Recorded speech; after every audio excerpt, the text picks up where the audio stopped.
Welcome to the Person Everyone Needs podcast. I'm your host, Webb, and today we're going to talk about one of the things that have transformed my life. I want to share a few stories from my life that had I not stumbled upon this trait, I don't know where I would be today, and that trait is gratitude. We're in the month of November. November is known for Thanksgiving. Turkey Day is what we call it today to make it irreverent, but the truth is, we have a holiday set aside for saying thank you. And what a blessing it is to have this day set aside, but how often and how easy it is for us to not live a life of gratitude and thanksgiving. So we, even our nation recognize the importance of being thankful for what you have. And we as believers, people who want to impact other people, we need to be thoughtful about what gratitude is. And truthfully, that's what gratitude is. Gratitude is remembering. It's a process of the mind. Gratitude is an act of faith that our mind does. Otherwise, we declare miracles as coincidences. So when we're not grateful, when we don't give honor to God for the great things in our life, we kind of consider them and declare them for others to see them as just a coincidence that good things happen to us instead of every good gift coming down from the Father above. Gratitude has a way of, I love this little phrase, I heard this years ago, gratitude turns what you have into enough. We can spend a lot of time considering all the things that we don't have, the relationships that aren't quite where we want them to be, the people in our life that we don't have, the lack of resources, the lack of the career position that we want to be, the lack of progress that we were hoping to have at this point in our lives. We can spend a lot of times renumerating about our problems. If we spend the time counting our issues and writing down all the to-do lists, we can overwhelm ourselves pretty quickly of our deficits. But when we sit down and count our blessings, when we write down all the things that we can be grateful for in our lives change. Your countenance changes. You find out that what you have is enough. In fact, you find out that most of the time what you have is more than enough. Paul wrote this in Philippians 4:4. It's one of the most famous things that he's ever quoted for. Rejoice in the Lord always. Again, I'll say rejoice. Now that's in the midst of a discourse where he's talking about going through difficult trials and being battered on every side and being able to endure all circumstances no matter what. He says rejoice. What does the word rejoice mean? Well, rejoice. Take the time to remind yourself of the things that give you joy, of the things that you're thankful for. Instead of focusing, and it's so easy to do this. Look, you're not bad if you do this, but if you spend a lot of your time missing what you've missed out on, instead of being thankful that you got to have it in the first place, then you need to change your attitude into more gratitude. You need to begin to thank the Lord for the moments that you had, even if they've been taken away from you. Be thankful for the people in your life, for the seasons of your life, for the kindness of those around you. Thank God for His salvation. Thank God for His willingness to show you attention. Thank Him for His church. Thank Him for those who spoke into your life. Look, I know that we can, every one of us, the more connected you are to church, the more church hurt you got, okay? So in no way am I trying to say the church is perfect or in all ways it's always been a blessing, but the church is a blessing. You have been blessed to have a body of believers who believe the same way as you do and can encourage you in the right direction. I know that your family is not perfect. Sometimes I get very comforted looking at the book of Genesis and seeing how dysfunctional every family, it seems like, is in the Old Testament. But just because my family isn't perfect doesn't mean I'm not blessed to have my family. My parents stayed together when it would have been easier for them to leave one another. I was blessed with a brilliant sister who has always loved me and taken care of me and loved me like I walked on water or something like that. I have had friends, different seasons of friends. It seems like every season God has given me about 3 really good people to hold my arms up when I needed it most. And I'm just thankful to God that every season it seems like God just finds a way to create a group of people around me that are loyal to me and will always build me up and try to make me better than what I am. I am abundantly blessed. And the attitude of gratitude, and I hate to be weird about that. I know the attitude of gratitude can sometimes sound like some churchy lingo, but having that attitude really has changed my perspective on life. I want to share 2 more scriptures with you and a couple of quotes, and then I want to end today with a story. Psalm 118:24 says, "This is the day that the Lord has made. Let us rejoice and be glad in it." Be glad today. Be glad right now in the midst of your difficulty, trial, in the midst of the unknown and unfinished. Go ahead and thank the Lord. 1 Thessalonians 5, Paul writes, "Rejoice always, pray without ceasing, give thanks in all circumstances, for this is the will of God in Christ Jesus for you. Do not quench the Spirit." I believe what Paul is saying here is that when we refuse to be grateful for the things in our life, when we do not live a life of thankfulness, that we actually quench the Holy Spirit in our life.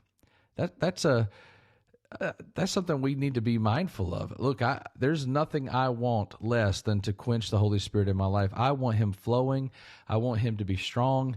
And so if that's the case, if the person that everyone needs is someone who is allowing God Almighty to flow through them, then one way that you can clog that up is by being ungrateful. Be mindful of that. Be mindful of the fact that the more blessings in your life, the more responsibility that comes with each of those privileges. Every privilege you have, there comes a responsibility with it. And one of those responsibilities is to be a person of gratitude. The truth is, the reason gratitude is even important is because we all long for a natural expression of a supernatural experience. I want to say that again. We long for a natural expression of a supernatural experience. We want to express something when we're overwhelmed with joy, when we're overwhelmed with thankfulness, there's something we want to do. And so at church, the thing that we do is we sing songs. We worship the Lord. We celebrate. Sometimes we raise our hands. Sometimes we clap. Sometimes we enjoy communion. There's many different things that we do to do that. In the Old Testament, there was sacrifices. In response to their gratitude for God's presence, they would sacrifice their favorite animal. They would remind themselves that they are so humbled in the presence of God that they deserve to die, but thankfully, God doesn't require that, so they would give a sacrifice to the priest or whatever. But the point is that there's some level of I want to do something to commemorate my love for Him. We long for a natural expression of a supernatural experience. And so that's what we're talking about today. Taking the time to count your blessings. In the midst of knowing all your problems, go ahead and count your blessings. Gratitude has the ability to change your world. So I want to share a couple of stories of how the Lord has absolutely restored my life because of this understanding of gratitude. It is so easy in our world with all of the advertisements, the marketing, and the constant berating of messages that we receive through social media and the like. It is so easy for us to get our eyes on the things that we don't have and kind of forget the things that we do. So I remember growing up, I don't know how even I got this lost in my life, but during my late teen years, I had somehow gotten convinced that my father didn't love me, that he hated me, in fact, that I was a great nuisance in his life. And this is not his fault. This is something I messed up. Something broke in my image.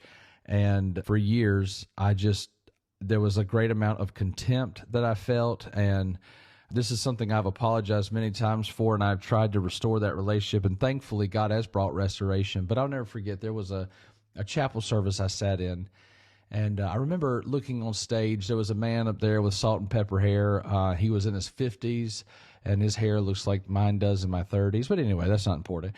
I was watching him, and I said to the Lord, I said, God, I'm only 20 years old.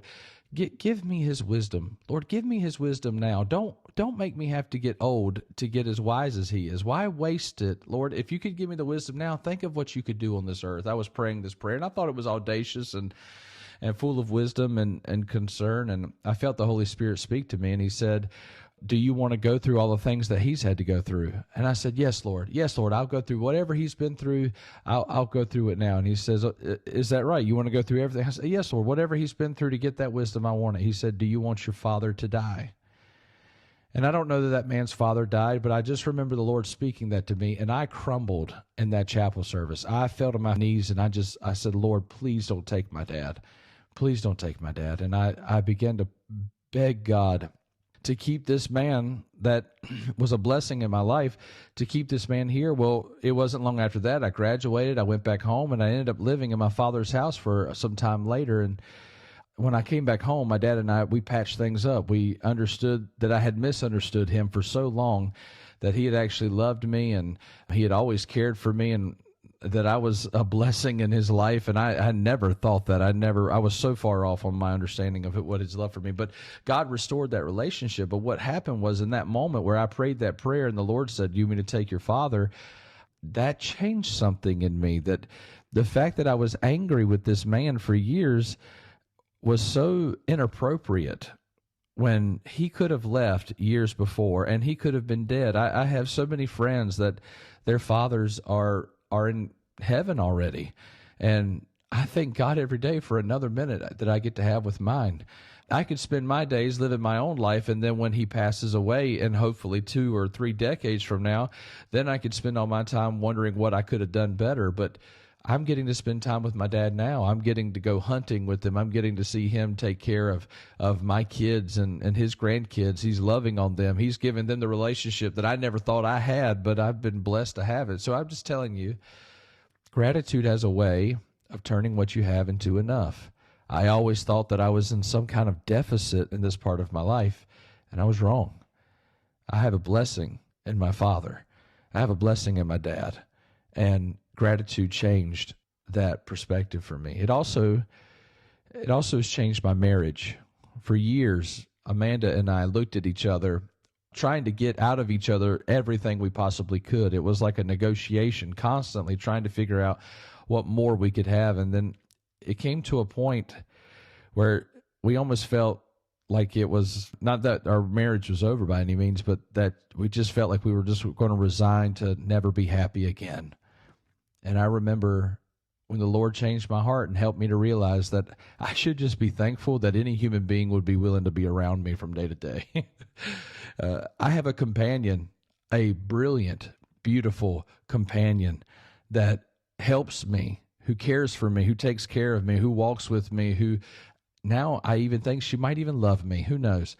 But it was the change in that understanding that has changed my life. I realize now that all the things that I was hoping to change about her, that was stupid.